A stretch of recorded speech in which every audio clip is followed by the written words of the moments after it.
बिस्मिल्लाहिर्रहमानिर्रहीम। अस्सलाम वालेकुम व्यूअर्स, कैसे हैं आप सब? उम्मीद करती हूँ आप सब खैरियत से होंगे। आज मैं आपके साथ रेस्टोरेंट स्टाइल में बनने वाली जो गोभी है उसकी रेसिपी शेयर करने जा रही हूँ। बहुत ही मज़ेदार। जो भी कोई आपके हाथ की बनी हुई आलू गोभी खाएगा उंगलियां चाटता रह जाएगा। आपने करना ये है कि वीडियो को लास्ट तक देखना है और इसको बिल्कुल स्किप नहीं करना। सबसे पहले मैंने कढ़ाई में डाला है ऑयल और दूसरी तरफ मैंने एक पैन लिया है जिसमें मैंने थोड़ा सा ऑयल उसमें भी डाल दिया है। ये है गोभी का जो सख्त पार्ट होता है उसकी स्टेम, उसको बारीक काट के आप एक तरफ रख दें फ्राई होने के लिए और दूसरी तरफ मैं प्याज को फ्राई करूँगी। चलिए जी, थोड़ी देर हम इसको ढाँप देते हैं ताकि प्याज अच्छे से फ्राई हो जाए। जी तो व्यूअर्स देखिए, प्याज फ्राई हो चुका था तो मैंने इसमें डाल दिया है लहसुन अदरक का पेस्ट। अब इसको भी थोड़ा सा रोस्ट करेंगे और इसके बाद मैंने इसमें डाले हैं 3 अदर टमाटर बारीक काट के। टमाटरों को भी हम अच्छे से भुनाई करेंगे और साथ में 3 से 4 सब्ज मिर्च जिनको मैंने चॉपर में चॉप कर लिया था हम इसमें ऐड करेंगे। और दूसरी तरफ हम देखेंगे कि गोभी की जो स्टेम थी ये गल चुकी है। इसको हमने चूल्हा इसका और स्लो कर दिया इसका फ्लेम।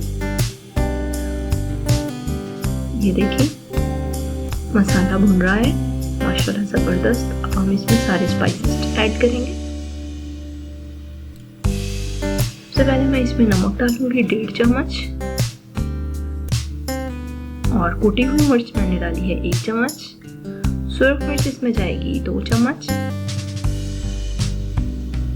और इसके बाद खुश्क धनिया है, हल्दी 1 चम्मच और खुश्क धनिया 1 चम्मच। खुश्क धनिया पाउडर है और इस तरह से हम मसाले की थोड़ी सी भुनाई करते जाएंगे। इसको थोड़ी देर के लिए मैं ढाँप देती हूँ ताकि मसाला अच्छे से तैयार हो जाए। और 2 चम्मच मैंने इसमें दही ऐड किया है। दही से मसाले का जायका बहुत अच्छा आता है और जो भी आप चीज़ बनाएं तो ज़बरदस्त मसाला बन जाता है। ये देखिए आलू तकरीबन मैंने आधा किलो लिए हैं और उनको इस तरह से काट लिया। अब इसमें आलू मिक्स करेंगे। थोड़ी सी बनाई के बाद हम गोभी के जो फूल हमने ऊपर वाला हिस्सा काट लिया था अब इसको भी ऐड करेंगे और इसको अच्छे से मिक्स करेंगे, चम्मच हिलाते जाएंगे ताकि सारा मसाला जो है वो अच्छे से तमाम सब्जी पे लग जाए और ये अच्छी सी खुशबू आ रही है। तो इसको देखते हैं हम। जी तो व्यूअर्स, ये जो इसका हमने इसको पहले से रख दिया था गलने के लिए तो इसको भी इसमें ऐड कर देंगे।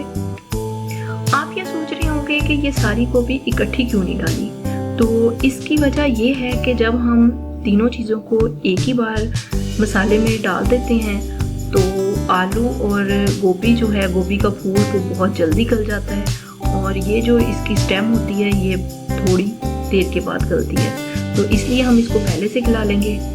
मैं तो व्यूअर्स ये तैयार हो चुकी है। मैंने इस पर साबुत ज़ीरा छिड़का दिया है और इसको थोड़ी देर के लिए ढाँप दिया था ताकि अच्छे से बुनाई हो जाए और इसका जो ऑयल है वो अलग हो जाए और इसी से हमें पता चलता है कि खाना तैयार हो चुका है जब सालन की अच्छी सी लुक आ जाती है और खुशबू आने लग जाती है। वाह ज़बरदस्त। यकीन करें इतना मज़े का सालन बना था कि बहुत जल्दी ख़त्म हो जाता है। जब भी इस तरह से मैं आलू गोभी बनाती हूँ सब शौक से खाते हैं और ज़बरदस्त। अगर आपको मेरी वीडियो अच्छी लगे तो लाइक करना ना भूलिएगा और कमेंट बॉक्स में मुझे ज़रूर बताइएगा कि आपको मेरी वीडियो कैसी लगी। नहीं तो व्यूअर्स, अब हम इसकी करेंगे गार्निशिंग और इस पर मैंने डाला है सब्ज़ धनिया, सब्ज़ मिर्च इस तरह से काट के और लेमन काट के डाला है और थोड़ा सा अदरक डाला है और इसके बाद मैं इस पर डाल रही हूँ गरम मसाला पिसा हुआ। बहुत ही अच्छी खुशबू आ रही है। तो अब हम इसको करते हैं डिश आउट ताकि आपको इसकी मैं क्लोज लुक दिखा सकूं। ये देखें कितना ज़बरदस्त सालन बना है।